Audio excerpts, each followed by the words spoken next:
നമസ്കാരം, പ്രവാസി മലയാളിയിലേക്ക് സ്വാഗതം.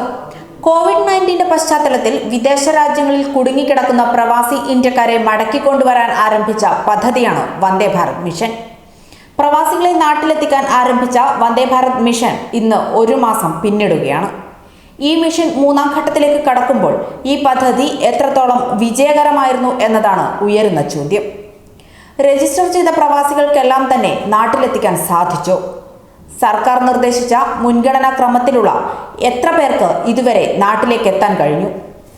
മിഷന്റെ ഭാഗമായി കൂടുതൽ വിമാനങ്ങൾ എത്തിയത് കേരളത്തിലേക്കാണെങ്കിൽ പോലും രജിസ്റ്റർ ചെയ്ത് കാത്തിരിക്കുന്ന പ്രവാസികളിൽ 10% പോലും നാട്ടിലെത്തിക്കാൻ സർക്കാരിന് സാധിച്ചിട്ടില്ല.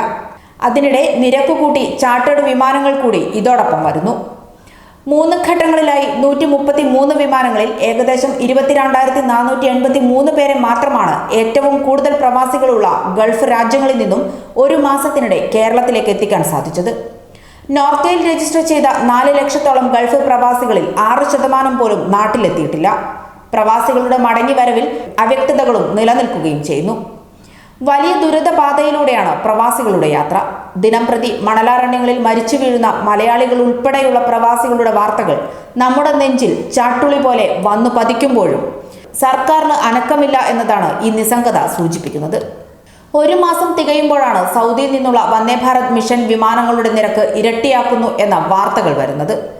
നിലവിലെ നിരക്ക് പോലും താങ്ങാൻ കഴിയാതെ ആയിരങ്ങൾ ലേബർ ക്യാമ്പുകളിലും മറ്റും നരകിക്കുമ്പോഴാണ് ഈ നടപടി എന്നതും ശ്രദ്ധേയം.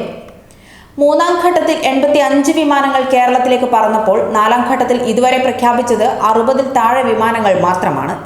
സ്വകാര്യ വിമാന കമ്പനികളുടെ ഉയർന്ന നിരക്കുള്ള ചാർട്ടർ വിമാനങ്ങളാണ് പകരം ഇടം പിടിക്കുന്നത്.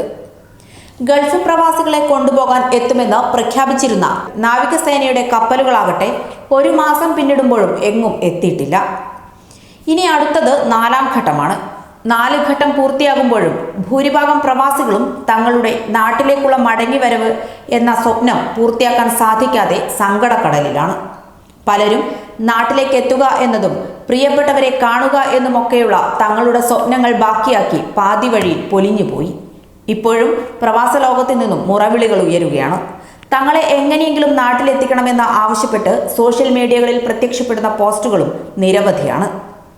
വന്ദേ ഭാരത് മിഷൻ 3ാം ഘട്ടത്തിലേക്ക് കടക്കുമ്പോൾ അടുത്തത് ഇനി 4ാം ഘട്ടം എന്ന തയ്യാറെടുപ്പുകൾ നടത്തുമ്പോൾ ഇവിടെ ഉയരുന്ന ചോദ്യം പ്രസക്തമാണ്.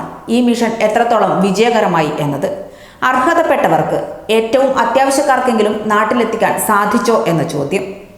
അനർഹർ കടന്നു കയറിയ പട്ടികകളെക്കുറിച്ചും പല അടിയന്തര സാഹചര്യങ്ങളിൽ നാട്ടിലേക്ക് എത്താൻ അത്യാവശ്യമുണ്ടായിട്ട് പോലും നിസ്സഹായരായി കണ്ണീരൊഴുക്കേണ്ടി വന്നവരെക്കുറിച്ചുമൊക്കെയുള്ള വാർത്തകൾ നാം നിരന്തരം കേൾക്കുമ്പോൾ 4ാം ഘട്ടത്തിൽ ഇതുവരെ പ്രഖ്യാപിച്ചത് 60-ൽ താഴെ വിമാനങ്ങൾ മാത്രമാണ് എന്ന് അറിയുമ്പോൾ പകരം സ്വകാര്യ വിമാന കമ്പനികളുടെ ഉയർന്ന നിരക്കുള്ള ചാർട്ടർ വിമാനങ്ങളാണ് ഇടം പിടിക്കുന്നത് എന്ന് മനസ്സിലാക്കുമ്പോൾ ചോദിക്കാനുള്ളത് ഇതാണ്: വന്ദേ ഭാരത് മിഷനിൽ നിന്നും കേന്ദ്ര സർക്കാർ പിന്മാറിയോ എന്ന്?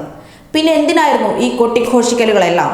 പ്രവാസികളുടെ വിയർപ്പിന്റെ ഫലമായ പണം കൂടിക്കൊണ്ട് ബലപ്പെടുത്തിയതാണ് ഇന്ത്യയുടെ സാമ്പത്തിക അടിത്തറ. എന്നിട്ടും ഇപ്പോൾ അവരെ കൈപിടിച്ച് ചേർത്തു നിർത്തേണ്ട സമയമാകുമ്പോൾ എന്തുകൊണ്ടാണ് നിങ്ങൾ അവർക്കു നേരെ കണ്ണടക്കുന്നത്? എന്തുകൊണ്ടാണ് ആ വിലാപങ്ങൾ കേൾക്കാതെ പോകുന്നത്?